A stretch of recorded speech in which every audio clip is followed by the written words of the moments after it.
기독교에서는 오늘을 추수감사주일로 보내는데요. 이게 바다 건너 미국의 문화이기 때문에 우리하고는 좀 맞지가 않죠. 이제는 겨울을 준비하고 겨울인데 무슨 추수감사주일이냐. 우리로 따지면 추석 명절 같은 그 땡스기빙 데이거든요. 그래서 우리가 오늘 절기를 따라 추수감사라는 마음보다는 우리가 1년 365일 우리가 인생을 살아가면서 늘 감사해야 되는 것이 당연한 거거든요. 우리 인생 가운데 오늘도 우리가 눈을 뜨고 또 우리의 힘으로 이렇게 예배당을 나올 수 있고 우리가 마음대로 움직일 수 있다는 것도 누군가에게는 기적과도 같은 일입니다. 여러분, 당연한 게 하나도 없어요. 우리들의 인생을 당연하게 생각하면서부터 우리는 불평합니다. 원망하고요. 삶의 질이 굉장히 안 좋아져요. 기독교 신앙은 무엇을 가르치느냐? 우리의 환경과 상황과 상관없이 하나님으로 인하여 감사할 수 있는 마음. 솔직히 이것이 굉장히 생소하게 느껴지실 수 있어요. 신앙생활을 하시는 분들도 생소할 수 있거든요. 하지만 성경이 우리에게 말하는 감사는 바로 이런 거예요. 오늘 우리가 시편 90편 10절부터 12절 말씀을 읽었는데요. 제가 이렇게 제목을 붙였습니다. 지난 세월은, 여러분들의 지난 세월이에요. 지난 세월은 낭비가 아닌 은혜입니다. 라는 제목을 가지고 하나님의 말씀을 함께 생각해 보도록 하겠습니다. 오늘 시편 기자가 기독교에서는 굉장히 잘 알려진 말씀이에요. 이렇게 이야기합니다. 우리의 연수가, 즉 우리의 인생의 길이를 말하는 겁니다. 우리의 연수가 70 정도면 그거 잘 산 거야 라고 얘기하고요. 강건하게 살아야 그 80순을 살면 그 강건한 것이다. 인생이 그런 것이다 라고 얘기해요. 그리고 나이가 많다는 것이 지혜의 상징이기도 하지만 그 연수의 자랑은 내가 60을 살았어, 내가 70을 살았어, 내가 80을 살았어. 그 인생의 연수의 자랑은 수고와 슬픔밖에는 없는 것이다. 그리고 우리들의 인생은 나도 모르는 사이에 신속히 가니 마치 날아가는 화살과 같다라고 오늘 시편 기자는 이야기합니다. 유독 와닿는 것 같아요. 여러분들은 지나간 시간들을 되돌아보실 때가 있으시죠? 우리가 병원에 입원을 한다거나 큰 수술을 앞둔다거나 가족들 가운데 어려운 일이 생길 때 우리는 가끔 우리의 인생을 회상해 보곤 합니다. 그때 우리들의 인생 가운데 참 좋았다 하는 것도 있지만 이건 참 아쉬웠어. 이건 내 인생의 흑역사야. 좀 지워버렸으면 좋겠어. 심지어는 시간을 죽인다라는 표현을 쓰잖아요. 이건 인생의 낭비였어. 여러분 그런 거 느껴보신 적 있으시죠? 누구에게나 인생에서 후회되거나 아쉬운 순간을 떠올릴 수 있습니다. 내가 왜 그때 그렇게 살았지? 참 바보 같았어. 내가 왜 그렇게 시간을 허비했지? 이런 후회가 찾아오는 것이죠. 저도 다르지 않죠. 저도 똑같습니다. 그런데요, 어느 날 문득 성경을 묵상하다 생각하다 보니까 이런 부정적인 관점이 제 인생을 바라보며 괴리감이 느껴지고 부정적으로 생각되어지던 인생이 조금 바뀌기 시작하더라고요. 저의 어떠함이 아니라 성경을 통하여 하나님께서 제게 인생을 바라보는 새로운 시야를 열어주신 것이죠. 하나님께서는요, 우리들의 지난 모든 시간들, 여러분들이 생각할 때 이건 좀 지워버렸으면 좋겠어 하는 시간들, 이 시간들을 단순히 후회하고 아쉬워할 게 아니라 오늘 이 시간을 통해서 좀 찬찬히 돌아보기를 원하시는 것 같아요. 새로운 시각으로 우리들 가운데 아직 10대도 있고요. 아니면 10살도 되지 못한 아이들도 있고요. 20대도 있고 30대, 40대, 50대, 60대 혹은 70대 다 달라요. 여러분 상관없습니다. 어느 인생의 시점에 있던 간에 새로운 시각으로 여러분의 인생을 좀 바라볼 수만 있다면 오늘 오후에 지금 오늘 이 시간에 여러분 오늘 예배에 잘 나온 겁니다. 그걸 좀 바라보셨으면 좋겠어요. 그리고 바라봄으로 말미암아 역시 내 인생은 정말 실패였어가 아니라 참 감사하다. 그 고백이 나올 수만 있다면 여러분 하나님이 원하시는 게 바로 그것입니다. 시각을 바꾸라는 거예요. 기독교를 오해합니다. 예수님 믿으면 환경이 금 나와라 뚝딱 바뀔 거라고 생각해요. 은 나와라 뚝딱 바뀔 거라고 생각해요. 그건 기독교가 아닙니다. 기독교는 환경과 상황을 바꾸는 것이 아닙니다. 결과를 뒤집는 것도 아닙니다. 우리들의 인생을 바라보는 관점이 바뀌게 되는 거예요. 사실 이게 제일 중요하거든요. 우리가 그 어떤 인생의 난관을 만난다 할지라도, 난제를 만난다 할지라도, 여러분, 우리가 그것이 풀어지고 해결되는 것도 중요하지만 중요한 것은 그 문제를 어떻게 바라보느냐 하는 것이 정말로 중요한 것입니다. 우리들의 인생의 여정을 어떻게 해석할 것인가, 이 문제, 오늘 이 시간에도 풀지 못한 숙제를 가지고 나오신 분들이 계실 거예요. 이걸 제대로 풀어야 인생이 원망과 후회가 아닌 우리들의 인생을 정리하는 그 시점에, 지금 말고 인생을 마지막 정리하는 그 시점에 여러분 감사할 수 있게 될 것입니다. 우리가 특별히 성경에 보면 이스라엘의 역사를 통해서 하나님께서는 하나님의 어떠하심을 드러내 주시거든요. 이스라엘 백성들에게는 아주 특별한 역사가 있죠.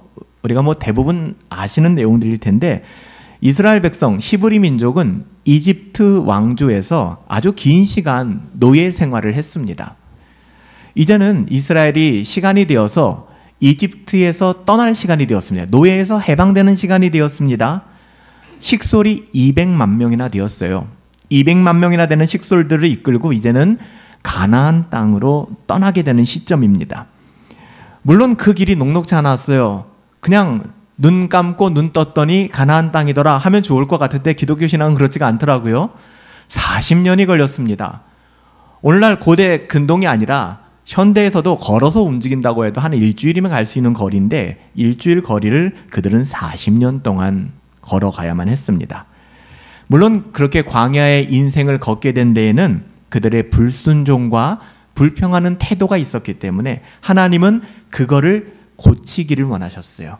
그들의 마음밭을 고쳐서 새로운 땅으로 들여보내기를 원하셨던 것이죠. 그렇게 걸린 시간이 40년이었습니다. 그들의 젊은 시절 40년 광야에서 다 보냈어요. 여러분, 이거를 현실적으로 생각해 보세요. 당시 이스라엘 백성 중에 한 사람이에요. 여러분들이 나이가 몇 살이나 됐을까요?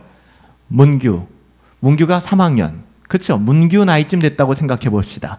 3학년쯤 되는 나이에 이 아이가 애굽 땅, 이집트 땅을 부모님과 함께 떠났습니다. 그리고 그 아이가 나이가 이제는 쉰이 되었습니다. 50살입니다. 그리고 가나안 땅에 이르른 것입니다. 여러분, 이의 인생을 어떻게 해석하시겠습니까? 박완서 작가가 그런 소설을 썼죠. 그 많던 싱아를 누가 다 먹었을까? 그 소설의 내용이 그런 거 아닙니까? 시골에 살다가 정말 어렵게 살다가 열심히 공부해서 서울대학교에 들어갔어요. 박완서 씨의 자서전적 소설이거든요. 서울대학교 들어갔는데 이제 여대생으로서 인생도 즐기고 싶고 대학생활도 해보고 싶은데 6.25가 터졌습니다. 왜요? 도대체 이제 나 대학생활 좀 해보고 싶고 시골생활 다 정리하고 내 인생 이젠 좀 황금기를 맞이하고 싶은데 한국전쟁이 일어난 거예요. 그 내용들을 담고 있는 소설이 누가 그 많던 싱아를 먹었을까? 다 어디 갔을까? 여러분, 이스라엘 백성이 광야 40년, 우리가 그냥 활자로 대면하는 것이 아니라 인생을 우리가 좀 우리들의 인생을 같이 해석해서 살펴보면 이 사람들의 삶이 어땠을까요? 40년이 광야였어요. 40년이. 내가 기억하는 것은 초등학교 3학년 이후로 지금까지 내가 쉰이 되었는데 남는 것은 광야 생활밖에 없었어요. 인생의 대부분의 시간을 광야에서 보낸 사람들, 그 사람들에겐 그들의 인생이 어떻게 평가될까요? 그들의 인생을 어떻게 말할 수 있을까요? 40년의 인생을 어떻게 설명할 수 있을까요? 모래바람 부는 광야, 그들에게 이런 광야에서의 세월은 무의미했어. 아무 의미 없었어. 더 나아가서는 하나님을 원망하고 부모님을 원망하고, 하루하루 눈을 뜨면 부모님 원망, 하나님 원망. 이 또한 지나가겠지. 시간이야. 우리 형제들이 군대 생활할 때 국방부 시계는 거꾸로 달아놔도 돌아간다. 어차피 죽은 시간 흘러가겠지. 이렇게 무의미한 40년의 여정을 걸었을지도 모르겠습니다. 그런데 하나님이 말씀하시는 거예요. 우리는 무의미하다라고 말하는 그 40년의 세월을 이스라엘 백성들에게 뭐라고 말씀하시냐? 그건 단순히 잃어버린 40년이 아니야 라고 말하는 거예요. 우리가 볼 때는 내 인생이 하나님 앞에 심판받은 것 같고 버려진 것 같고 내 인생은 다 망가진 것 같은 그 시간, 그래서 부끄럽고 추한 시간인데 그 시간을 향하여 하나님께서는 아니야, 그 시간이 의미 없지 않아 라고 말씀하시는 거예요. 여러분, 이게 해결돼야 감사가 해결될 수 있어요. 이게 해결되지 않으면 우리의 삶은 감사가 없어요. 우리 가운데 행복한 사람이 있나요? 아니에요. 누누이 말씀드리지만 어린아이들은 어린아이 때 어려움이 있고요, 성장해 가면서 어려움들은 계속해서 가면을 바꿔 쓰고 우리를 찾아옵니다. 이제 결혼하면 행복해지겠지. 결혼하고 나서 얼마 안 되면 이제는 사랑하는 부모님들이 한둘 아프기 시작하잖아요. 늘 언제나 거목같이 서 계실 것 같았던 부모님이 어깨가 여려버리고, 그리고 또 병을 얻기도 하시고, 그래서 부모님 병수발을 들고 또 간병을 하고 그 마음의 어려움 속에 지내다가 부모님 떠나가면 이제 좀 인생이 자유로워질까요? 그렇게 살아가다 보면 자식 때문에 또 문제도 생기지만 배우자 중에 또 한 사람이 아파요. 인생이 끝이 없어요. 자식 문제 해결하면 부모님, 부모님 문제 해결하면 배우자. 여러분, 그러다 보면 내 인생 이제 마지막 갈 그 시점에 이르게 되는 것이죠. 여기 감사가 있을까요? 끝도 한도 없습니다. 가면을 바꿔 쓰고 계속해서 우리의 삶을 옥죄고 힘들게 하는 것이죠. 그래서 여러분들, 우리들의 인생을 의미 없다 생각하지 마시고 우리들의 인생을, 그 인생의 의미와 가치를 사람이 아닌 하나님께서 하시는 말씀을 통해서 한번 돌아볼 수 있었으면 좋겠어요. 하나님께서는 무의미한 건 없어, 그렇게 말씀하십니다. 당연한 것도 없고요. 우린 이걸 볼 수 있어야 돼요. 여러분, 단지 고통의 순간을 좀 모면해보자, 내 앞에 있는 이 고난의 문제를 좀 해결해보자, 얄팍한 꾀를 부려서는 안 됩니다. 그러면은요, 그거 해결되면 다시 도루묵, 다시 그 자리로 돌아와요. 그러니까 인간이 얼마나 저급하냐 하면요, 달면 삼키면서 헤헤거리고요, 쓰면 내뱉으면서 원망하는 것, 그게 인간입니다. 여러분, 우리 인생이 그렇게 살아가서는 안 되는 거잖아요. 하나님께서는 우리를 사랑하셔서 우리들의 인생 가운데 이처럼 다양한 풍경을 보여주시는 거예요. 이 말이 얼마나 와닿으실지 모르겠어요. 여러분의 인생을 한번 좀 바라보시면 차창 밖으로 수많은 풍경들이 지나가지 않습니까? 하나님께서 이처럼 다양한 풍경을 우리에게 보여주시는 이유는 하나님이 우리를 사랑하시기 때문에 그래요. 하나님이 우리를 사랑하시기 때문에. 여러분, 교회를 안 다니시는 분도 모세라는 사람은 좀 들어보신 적 있죠? 기독교의 모세. 오늘 시편 90편은요 모세가 한 기도입니다. 그러니까 모세의 기도죠. 모세는 하나님 앞에 우리 인생의 날에 지혜를 좀 주세요라고 이야기합니다. 남은 날에 지혜를 달라고 얘기하는데요, 이거는 날짜를 계수하는 걸 얘기하는 거 아니에요. 하나님 나에게 초능력을 주셔서 내가 몇 년 남았는지, 몇 살을 더 살 수 있는지 이걸 좀 알려주세요, 이런 얘기하는 게 아닙니다. 단순히 남은 날의 인생의 길이를 좀 알려주십시오라고 얘기하는 게 아니라 하나님께서 주신 지혜로 말미암아 우리 모든 시간을, 나의 남은 시간뿐만 아니라 나의 살아온 모든 시간을 지혜롭게 가치 있게 볼 수 있는 눈을 좀 허락해 주세요라는 게 제가 오늘 읽어드린 모세의 기도였어요. 모세는 장수했습니다. 모세가 몇 살 살았게요? 120세까지 살았습니다. 모세는 그렇게 얘기합니다. 인간의 연수가 70이고 강건해봤자 80이라고 했는데 와, 120년을 살았으니까 굉장히 오래 살았죠. 하지만 여러분들도 그렇지 않아요? 어르신들의 이야기를 듣다 보면요, 젊은 친구들 말고요, 어르신들의 이야기를 듣다 보면 오래 산다는 것이 꼭 행복한 것만은 아니더라고요. 건강하게 정한 날수만큼 살다 가는 것도 복입니다. 연로하신 어르신들 중에는 우리가 많이 직간접적으로 뵙잖아요. 자신의 장수가 재앙과 같다라고 말씀하시는 분들 계세요. 자기 자식들 다 장례를 치르고도 자기 생명이 이어진다면 얼마나 마음이 힘들겠습니까? 모세는 120세까지 살았습니다. 그렇지만 모세는 그냥 오래 산 것이 아니라 성경을 보면 그의 노년은 너무나도 아름답게 빛이 나고 있습니다. 여기에 80 되신 분들 계신가요? 80. 모세의 인생은 80부터 시작했습니다. 80부터 모세는 인생의 마지막 장 산막의 40년을 시작했어요. 여기서 우리는 잠깐 좀 낯설 수 있지만 모세의 인생을 잠깐만 돌아보면서 우리들의 삶을 좀 한번 다시 한번 돌아보았으면 좋겠습니다. 모세는 120년을 살았거든요. 120년. 그 중에 청년기, 청장년기, 청소년기 40년 동안 그는 이집트 왕자로 살았습니다. 그 배우는 좀 생략할게요. 너무 기니까. 아, 모세는 40년 동안 왕궁에서 살았구나. 그리고 두 번째 이막을 여는 40년은 갑자기 왕궁에서 이 뮤지컬의 막이 바뀌는 건데요. 왕궁에서 어디로 바뀌느냐? 미디안 광야로 바뀝니다. 40년은 미디안 광야에서 촌부, 시골 노인네로 살았습니다. 왕자에서 시골 목자로. 여러분, 이 말도 안 되는 반전이잖아요. 여러분의 인생에 이런 문제가 생긴다고 생각해 보세요. 이거 감당하시겠습니까? 여기에는요, 말로 표현할 수 없는 상처가 있고 배신이 있고 원망이 녹아져 있습니다. 그렇게 장이 바뀌는 거예요. 모세의 40년 동안 이집트 왕자, 나머지 40년 동안의 미디안 광야에서의 삶. 그리고 이제는 80세가 되었습니다. 그때 하나님께서 불현듯 모세를 부르세요. 소명이라고 하죠. 하나님이 모세를 부르세요. 모세야, 모세야. 그리고 네가 좀 일을 해야겠다. 너의 동족이, 동포가, 민족이 이집트 땅에서 종살이하고 노예로 살고 있지 않니? 그 사람들을 건져서 내가 젖과 꿀이 흐르는 가나안 땅으로 인도하는데 네가 그 일을 했으면 좋겠어. 40년 동안 왕자로 살았던 모세가 아니라 이제는 80세의 촌부가 되어 있는 모세를 부르셨습니다. 모세는 이집트 왕궁에서 자랐습니다. 40년 동안. 그럼에도 불구하고 경건한 신앙과 시브리인으로서의 정체성을 모세는 잃지 않았었어요. 그 전반부의 40년 동안. 모세가 40세가 되었을 때 민족의식도 있었고요. 하나님을 사랑하는 마음도 있었고 그가 이집트의 왕자였지만 나는 시브리인이야라는 정체성을 가지고 있었습니다.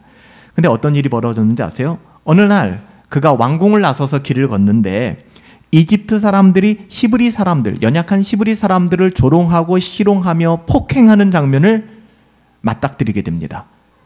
그의 피는 히브리인의 피가 흐르고 있는 거예요. 이집트 왕자였지만 모세는 분노했고요. 아무도 보지 않는 것을 확인한 다음에 그 히브리인들을 도와주기 위하여 그가 배운 왕궁에서 배운 수많은 무술도 있었을 것이고요. 실력이 있었을 거예요. 그들을 제압하고 그들을 사망에 이르게 하였습니다. 그러니까 이집트 사람들을 쳐서 죽인 거죠. 그리고 히브리 사람들을 구원해 준 겁니다. 어떻게 보면 참 짠한 장면이지만 이 장면, 이 사건을 통해서 모세는 제2막으로 넘어가게 됩니다. 그리고 그는 미디안 광야로 가게 돼요. 그 이유는 무엇인가? 이집트 왕자입니다. 이집트 왕자인데 그가 이방 민족인 히브리인을 위하여 이집트 사람을 죽였다라는 제보가 왕궁에 이르게 됩니다. 누군가가 제보한 것이죠. 이집트 왕자가 이집트인 편을 든 것이 아니라 히브리인 편을 들었다. 치명적인 거 아니겠습니까? 그런데 누가 그 고발을 했는지 아세요? 그때 모세가 도와주었던 히브리 사람들이었어요. 어느 날 히브리 사람들이 길을 갔는데 또 싸우고 있는 거예요. 그러니까 모세가 여러분들 우리는 같은 동포 아닙니까? 싸우지 마세요 했더니 이 사람들이 모세를 향하여 뭐라고 얘기했느냐? 지난번엔 네가 이집트 사람을 때려 죽이더니 이젠 우리도 때려 죽일 거냐? 와, 가관이죠, 가관. 모세는 이 일로 말미암아 미디안 광야로 도망칠 수밖에 없었어요. 그리고 40년을 살았습니다. 여러분 어떠세요? 하루아침에 이집트 왕국에서 미디안 광야로 그 주거지가 옮겨진 것. 여러분 강남에 살다가 지역을 비하하는 건 아니지만 저 어디 우리가 지방촌으로 가게 되었다. 아니면 여러분이 서울 본사에서 일하게 되다가 심지어는 부산으로 발령됐다고 해도 자괴감을 느끼잖아요. 모세는 이집트 왕궁에 있다가 갑자기 그의 삶의 자리가 미디안 광야가 된 겁니다. 그것도 그 원인과 동기가 자신의 어떠함이라기보다는 내가 선의를 베풀었던 내 민족의 배신으로 말미암아 40년 동안 모세의 삶이 어떻을까요? 이렇게 인격이 파괴될 수 있을까 싶을 정도로 모세의 삶은 파괴되었을 것입니다. 너무너무 힘들었을 거예요. 그곳에서 모든 분노와 원망이 끊이질 않았을 것입니다. 그런데 자세히 보면 여러분 우리의 슬픔과 우리의 원망은 세월이라는 시간 속에 산화되게 되어 있습니다. 그렇죠. 그래서 한 작가는 그런 얘기를 하더라고요. 자기는 부모님이 돌아가신 지, 저도 그런 것 같아요. 저는 저희 아버지가 돌아가신 지 제법 시간이 지났습니다. 2000년에 돌아가셨으니까 24년이 되었네요. 24년 전 제가 저희 아버지의 산소를 가게 되면 그때마다 눈물이 나더라고요. 아버지 보고 싶고 아버지에 대한 추억이 떠올라서. 근데 24년이 지난 요즘에도 갑니다. 가서 산소를 정비하기도 하고 가서 찬송을 부르고 오기도 하고 가는데 이 눈물이 나질 않아요. 여러분, 우리의 슬픔이라고 하는 것은요, 세월을 통해 반드시 산화됩니다. 근데 또 다른 묘가 들어가요. 그 옆에. 그 묘에 보면은 또 사람들이 와서 울고 그 슬픔을 통곡해 하는 거예요. 시간이 지날 때 우리의 슬픔과 어려움들은 다 산화되게 되어 있습니다. 모세에게도 마찬가지예요.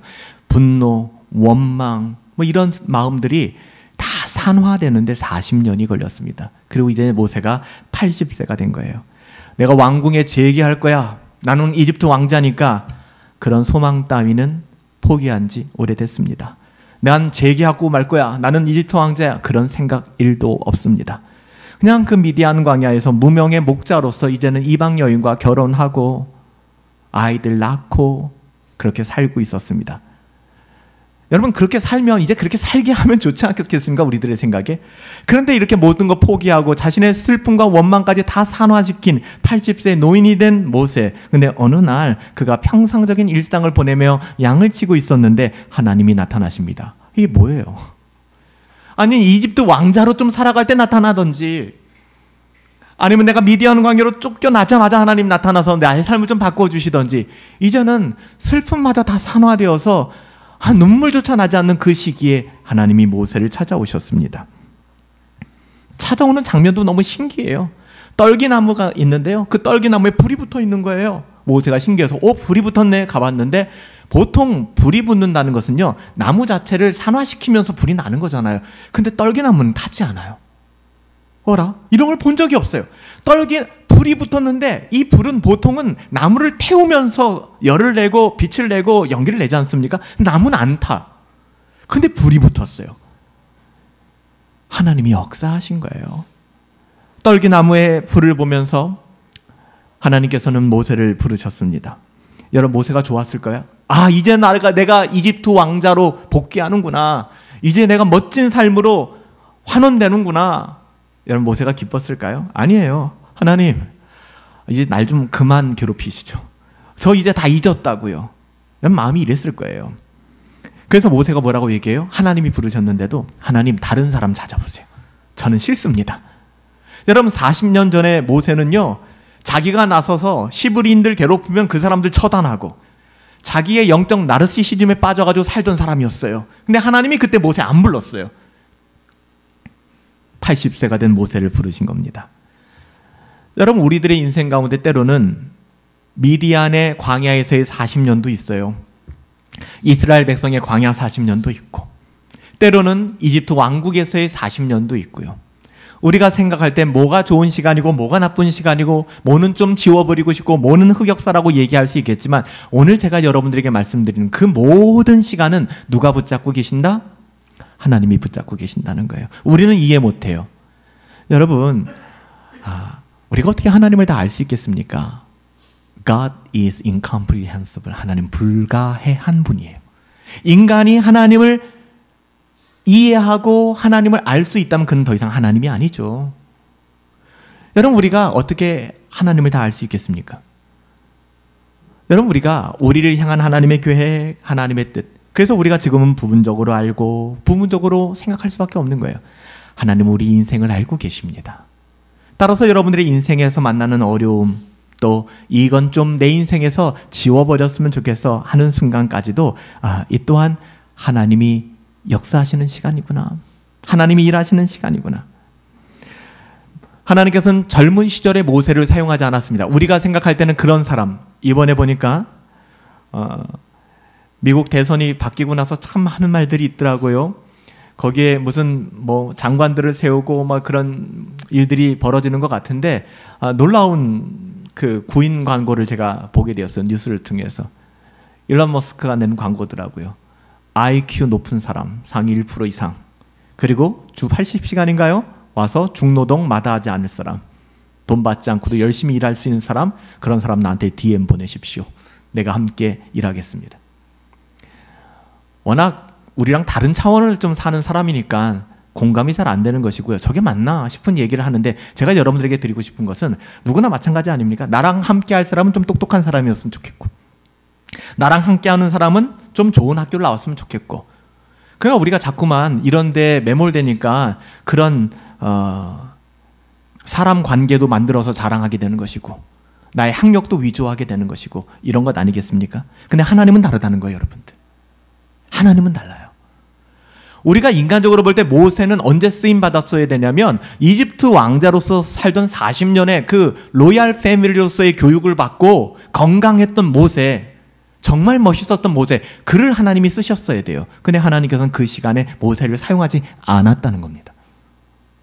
그리고 누가 봐도 이제는 나이가 80이 되어서 인생 완전히 끝났다라고 생각하는 그 지점, 그래서 모세는 내 40년의 왕자 시절은 화려했지만 40년 미디안 광야의 시절은 정말 너무 싫어. 그래서 너무 힘들어. 근데 하나님께서는 그 시간을 통하여 이제는 모세에게 내가 너를 쓸게 라고 말씀하시는 거예요. 여러분, 우리들의 시각과는 참 다르지 않습니까? 모세의 인생 가운데 그렇다면 어디가 가장 중요할까요? 1막일까요? 아니면 2막일까요? 아니면 3막일까요? 여기서 또 3막이죠. 나이 80대에서 하나님의 소명을 받았던 그때가 최고 아닙니까? 라고 얘기할지 모르겠지만 그렇지 않아요. 1막이 없었다면 2막도 없어요. 2막이 없었다면 3막도 없는 겁니다. 하나님의 뜻이 있구나. 이게 참 힘드시죠? 오늘 이런 설교를 듣기에 좀 어려우신 분들도 계시겠지만 한 가지만 기억하세요. 저에게 여러분들이 물으신다면 하나님은요, 선한 분이세요. God is good. 하나님은 선하신 분이세요. 이거 변하지 않아요. 따라서 여러분들 하나님은 선하시기 때문에 여러분들에게 주어지는 그 어떤 일도 여러분 미워서 하시는 게 아니에요. 그 시간을 통하여 하나님께서는 우리를 바로잡아 주세요. 우리의 생각의 지평을 넓혀주시고요. 모세가 미디안 광야에 40년이 없었더라면 이스라엘 백성의 출애굽도 없었고 하나님의 나라도 없었습니다.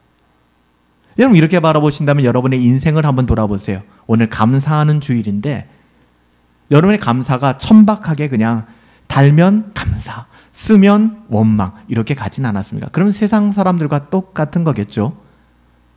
여러분, 신앙이 말하는, 기독교 신앙이 말하는 감사는 그런 것이 아닙니다. 광야에서의 시간은 은혜였습니다.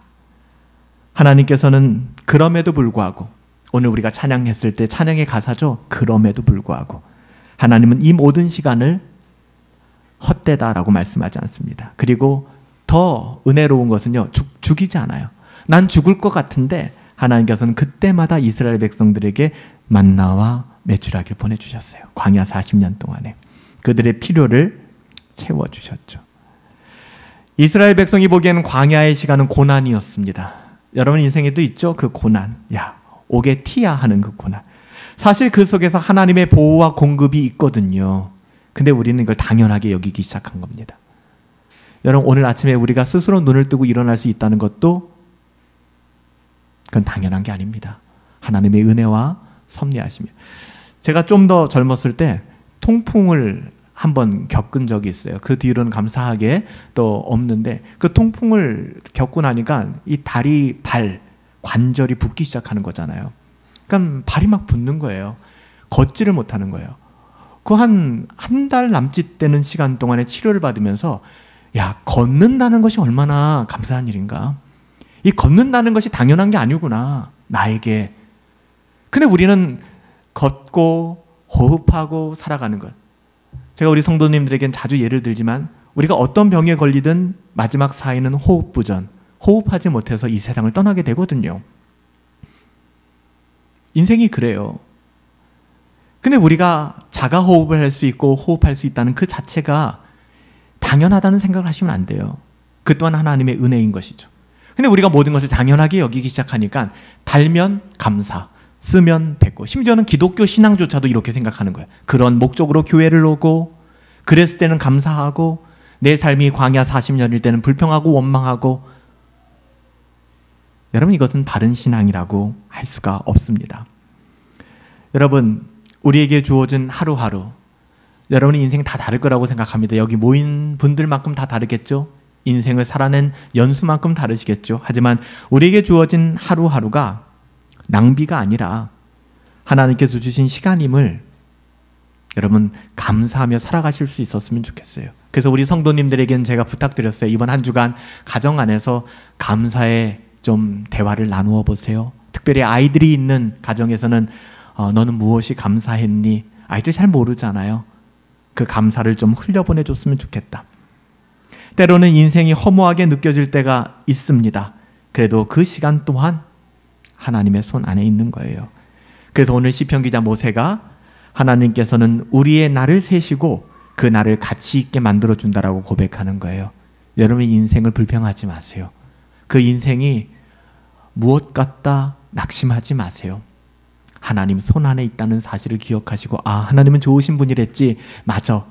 그 하나님을 신뢰하세요. 모세가 고백한 것처럼 우리들의 인생이 짧고 순간 같더라도 그 안에 하나님의 크신 은혜가 담겨 있음을 기억합시다. 하나님이 주신 오늘 하루, 또 저와 여러분들 오늘 방문하신 분들은 또 언제 만날지는 모르겠지만 여러분 인생의 여정이 불평과 원망이 아니라 하나님으로 인한, 환경과 상황이 아니라 하나님으로 인한 감사와 찬양이 있었으면 좋겠어요. 오늘도 그분과 동행하는 여러분의 삶, 저와 여러분들이 되시기를 예수님의 이름으로 축복합니다. 아멘. 오늘 이 마음을 담아서 같이 한번 찬양을 한 곡 더 하고 싶은데요.